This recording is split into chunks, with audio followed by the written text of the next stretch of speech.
Welcome. This is the pilot episode of a podcast about nothing. It's where three guys are going to go back. We're going to look at Seinfeld, our favorite show of all time, and we're going to evaluate it from where we stand today and go back to where we were at different points in our lives and kind of tell if those episodes could happen today or not. Yeah, today we're going to check out The Race, Season 6, Episode 10. Yes, and I believe that it actually aired December 15th, 1994. Without any help from Google, he remembered that off the top of his head. I remember where I was. 25 years ago. Let's check it out.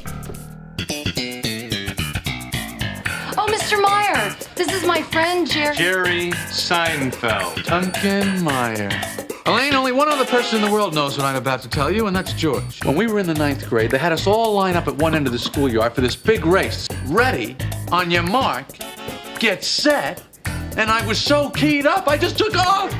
Nobody had noticed the head start. Really? Yes, and I had won by so much, a myth began to grow about my speed. In 4 years of high school, I would never race anyone again. I choose not to run. I'd already beaten you in junior high school 3 times. If I got a head start, why didn't Mr. Bevilacqua stop the race? Well, that's what I've always wondered about. Oh my God! No! Oh my God! Jerry! I'm sorry. George Costanza! Oh. Why don't the two of you just race again? That's a good idea. No. Race him, Jerry. Race him. All right.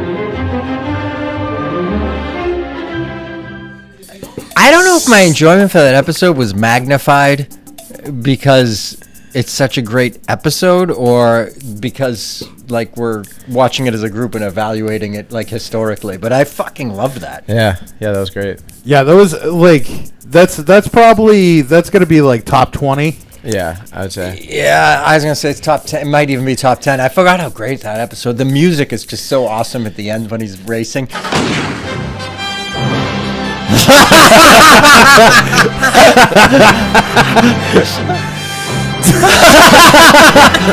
And just the looking back on like Duncan finally got his second chance, yeah, and then all that bullshit, like the faces he's running, I can't get enough of it. I love how George is full of shit, even like when he's down in Cuba. Muy muy. I've heard you are, how you say, comunista simpático, eh? Muy simpático, muy, muy, muy. Well, good. And I love the George patting himself on the back when they just showing how full of shit he is. Like he's got to make up lies and he's got to make himself into like the greatest thing ever, you know. And there's nobody better than Costanza about like just throwing himself into situations that are totally not true and being able to just like take a lie to the. And I love that he keeps coming back to Architect. It's it's his go-to. How many episodes do you think he uses Architect? At least 10, right? I was going to say at least 10. Yeah. He uses marine biologist other than what the marine biologist episode, right? I believe so, yeah. Can't think of anything else. And import-export. He uses multiple times, yeah. Yeah, so Art Vandelay he's been an architect and an importer-exporter. Correct, yeah.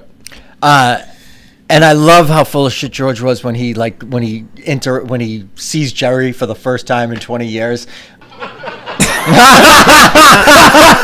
God! Oh my God! Oh my God!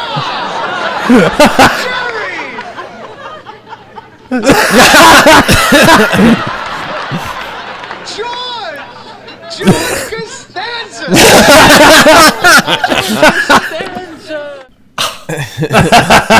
Don't tell me it starts with Duncan.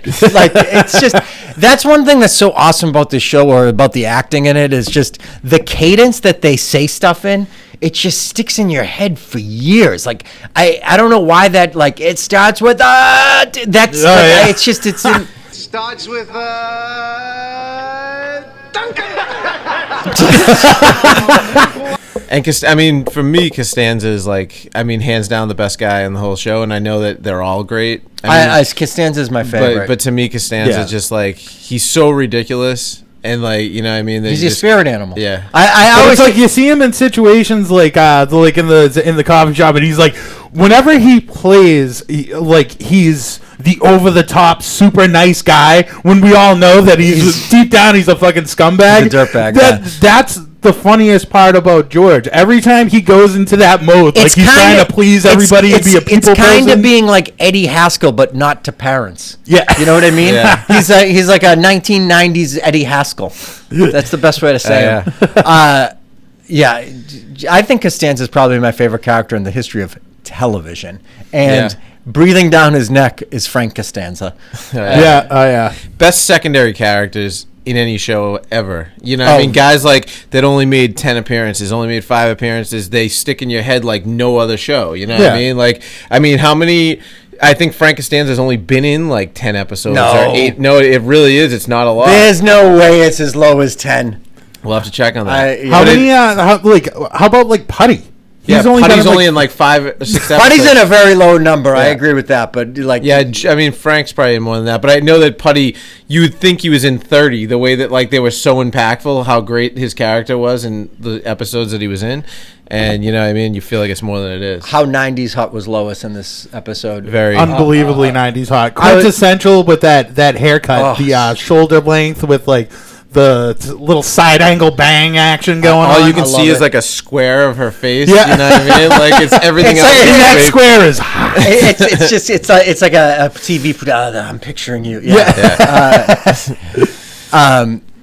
And you gotta love the whole communist thing, like we were saying. You know, you can't even get away with some of this stuff anymore. You know what I mean? But actually, to be honest with you, I think communism is one of the things you can get away with now. Like, I think that's one of the things that people are like actually okay with. You know, you couldn't get away with is having that Chinese delivery guy being so Chinese delivery guy. Oh yeah.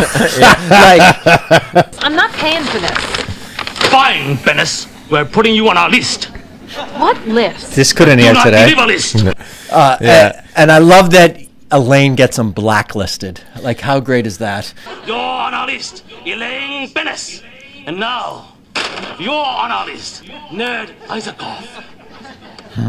You got me blacklisted at Hop Sings?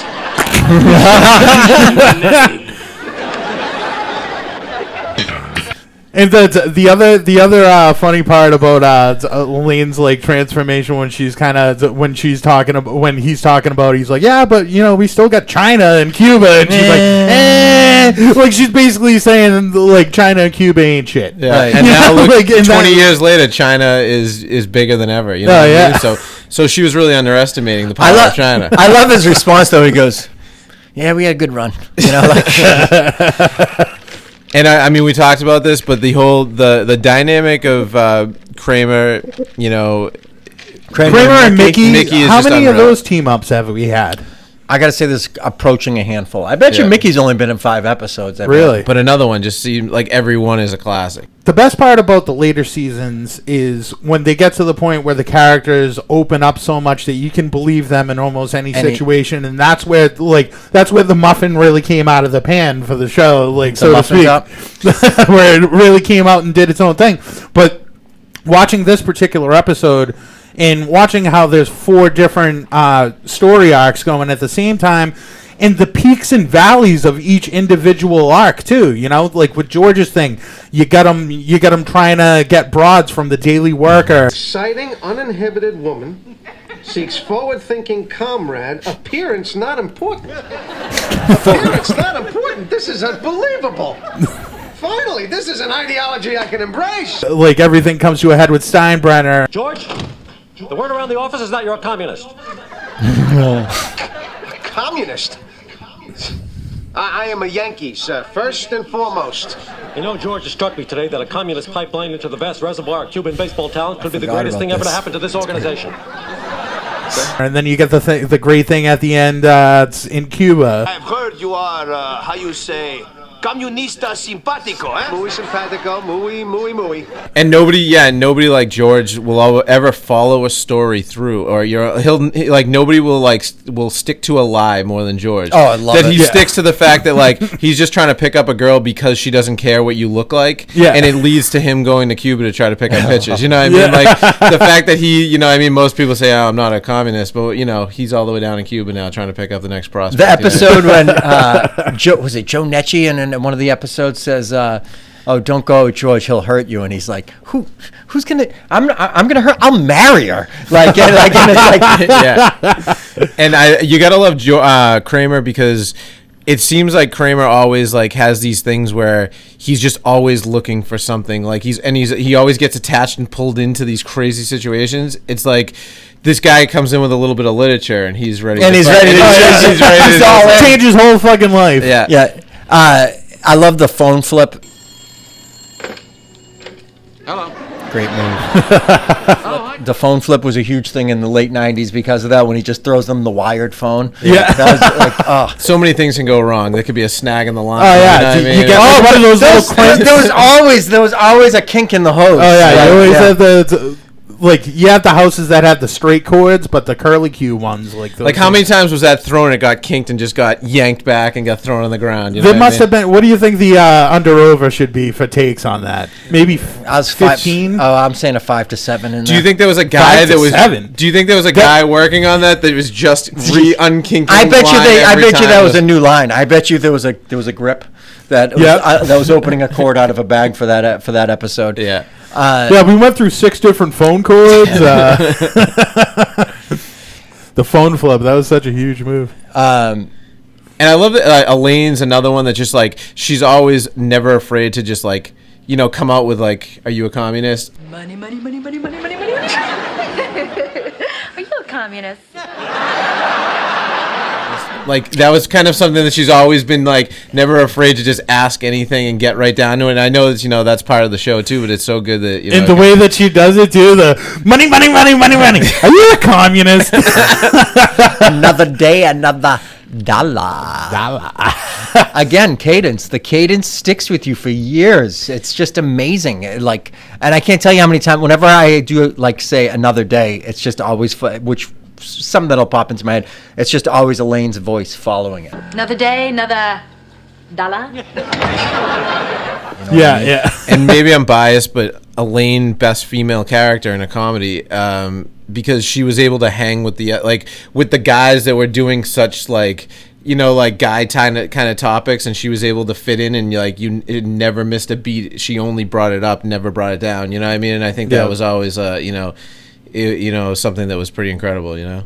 Yeah, she is probably my favorite female character in any TV show, like ever. By the way, Elaine Bennis, incredibly 90s hot, I thought. Oh yeah, like, and she had so many like. I don't think that gets talked about enough. Yeah. And it was like she was almost like a cougar. Like it was kind of like 90s. She was a cougar. preamble cougar. Yeah. And like, I mean, did anyone wear worse clothes than Elaine? I mean, for the most part, like they all look like doll dresses. I'm sure that I enjoyed that very much in the 90s. Like, I think that I'm going to disagree with you. I have especially no problem. Early on, though. I mean, she kind of evolved a little bit when she started working at Peterman. Her style kind of started, stepping up. But like early on, she had some. If you look at those first few seasons, the outfits are absolutely ridiculous. Oh, you know what I mean? Well, the first few seasons was like okay, border. It was good, but I'd say by like season 3-4 is about where it started to like take off. Yeah. But you know what's weird? I remember I loved watching the show right out of the gate, even though I look back and I'm like, the show really does take off come like season 3. But seasons 1 and 2, I can remember being in like high school and being like married to this show. It was on Wednesdays too, by the way. When it first started, it was on Wednesday nights. Right before Jake and the Fat Man? Yeah. I used to watch it after CYO basketball practice. I remember like coming home pumped, like that show Seinfeld's on. Well, because I think that those first few seasons when they were on for the first time, they were still groundbreaking in a sense. But like when you go back now, they don't have the replay value that replay value. You know, that 3, 4, 5, 6, 7. You know, and I really love like 5, 6, 7, 8. You know, when they just get so ridiculous, the more ridiculous to me, the better. Oh yeah. But even like season 3 and 4, like when they went to L.A. and like those, those are still great episodes. That's a great early episode. The L.A. was like no more than season 3. I think it was the premiere, or it was either the premiere or the finale of one of 3. Like I think it was 3. Yeah. Yeah. It was 3 going into 4. Yeah. That's so it's pretty much the only highlight of the first, like the main notable highlight of the first 2 seasons. It's got to be the pony. I had a pony. Keith Hernandez. I don't, was that early? That was probably season 3. Was it? I'm going to say 3. 3, I would say. I want to say it's season 2. By the way, we do need the answers to all these questions displayed. Oh, they will be. You know, it's funny. I haven't watched this episode in a while, and it's like I could still mouth a lot of the words. But if you threw this on 10 years ago, we wouldn't have even needed the volume. I just could have banged out every. I've never seen anything that's for a television show that's more quotable. And and I would say that we were, Tonzo said this, but the Duncan as the bad guy. I mean, could they have nailed it any better? Dude, perfect. Whoever cast that nailed it. Yeah, he was perfect for that role. Just smug, arrogant, and he had that chip on his shoulder for years. It was just great. Oh yeah. But that's another, kind of unsung attribute of Seinfeld is not only their secondary characters, but their third-dary characters. Yeah. The people that are in one episode. Yep. I mean, Hop Sing in this episode, he's fucking great. By the way, I never noticed it. That's extremely racist. That's 2 food bands between the Soup Nazi and Hop Sing. I never noticed that. I wonder if there's any other food bands that There's got to be more than just 2 food bands. I can only think of those 2, but it's a great question. The other thing I love in this, it's very underrated, George and Jerry's arm throughout whenever he chooses not to run. Why? Because I choose not to run. I love it. I mean, and then it's like, the way they do it at the end with the race and stuff. I mean, like, it's the setup of, they got to go to the airport, the car, the way that all works out at the end. It's like, it seems cliche, but it's like, it couldn't have been nailed any better. You know what I mean? Like the backfire in the car is the shot again. Like, because I remember when I watched that, for the first time, I remember being nervous for Jerry. Like, oh my God, he's got 20 years of clout. That's all going to get flushed down the tube. I mean, and it comes in and the way it gets saved is just. And he just practiced with like a 10-yard run and he's already holding his back. He's he looked like he was in shit shape. But you gotta we were talking about earlier how nervous he actually must have been in that moment after it happens. But because you gotta think, what do you think the speed drop off is from when you're 16 years old to 35, and obviously Jerry's not in the best shape. Well, that's the thing though too. He would have that story to fall back on. Well, yeah. I mean, I haven't run in 20 years. I mean, but at the same time, you keep the legend alive if you win the race. And there's always those stories that we all have that not a lot of people were there, and you make it seem bigger, and then next thing you know, everybody believes this story that you don't ever want to follow through on. You know what I mean? Yeah. You hit that big shot, in the gym, you threw it over, and then but only 2 people saw it, and then next thing you know, 10 people. It's like I've beaten some people in basketball in my life that I have no right in beating, and then once I beat them once, it was I'm getting out of here. I was like, holy shit! I don't believe I beat that guy. I'm good, and it's you got to keep it alive. You know what I thought was funny is, as I was watching the episode now, when George sees Jerry for the first time in 20 years, he's like, he's like, so what are you doing? And the idea now of asking Jerry Seinfeld what he's doing, the world knows Jerry Seinfeld. Yeah. But back then, Jerry Seinfeld is a comedian, you wouldn't know who he is. There was no internet, and it's not like you would know who this person is. Even if he was successful, which he was, but it was you wouldn't know, Mm-hmm. There's so many good lines. You could almost because sometimes you've had those interactions with your friends where you're around somebody that doesn't know that you know each other as well as you do, and you kind of have fun with it. They definitely had fun with it. I was also thinking well, geez, if Jerry keeps dating this girl, now he's going to have to come up with a way to reintroduce George into his life. Yeah. Now, is Lois in any other episodes? I think that's the only one she's in. I think so, yeah. There's a long list of people that were only in one episode. But she was great. I'd like to find out her name. And speaking of names, I want to find out. We got to cue in on the list for Hop Sings. I want to see those names, and I want to see if they match up with people that work in the show. Because if I guarantee that's what it is. It's people that they've always used that, like Alec Berg and like like guys Berg. That were tied to it, either producing or doing something. Like I remember seeing the name of a moving company on a truck that went by, and it was one of the producers, and I was like, oh, fucking good move. God, George. There was something about George when he reintroduces to Jerry. Oh, I love how he's busting his balls about his comedy. It's like, so what do you do? A lot of that, have you ever noticed this? You ever noticed that? Yeah. Seems like there's a lot of guys doing that now. So, what have you been doing with yourself? Well, I'm a comedian. Well, I really wouldn't know about that. I don't watch much TV. I like to read. What do you do, a lot of that, did you ever notice kind of stuff? Yeah. It's just awesome. And then Jerry counters with, you really went bald there, didn't you? Like, oh, it's great. Well, you really went bald there, didn't you? Yeah. Great. But just like the intro, like the walking by and then the stop, the double take, and like the whole. You couldn't say it better than George. Does anything personify George Costanza being more full of shit than that? It was. Oh yeah. Oh! And then he puts the hand over the heart as he. Oh God! Like he's just great. And so at the end of the day, he was supposed to, when he originally was supposed to, the race was supposed to be to see who races in this big race.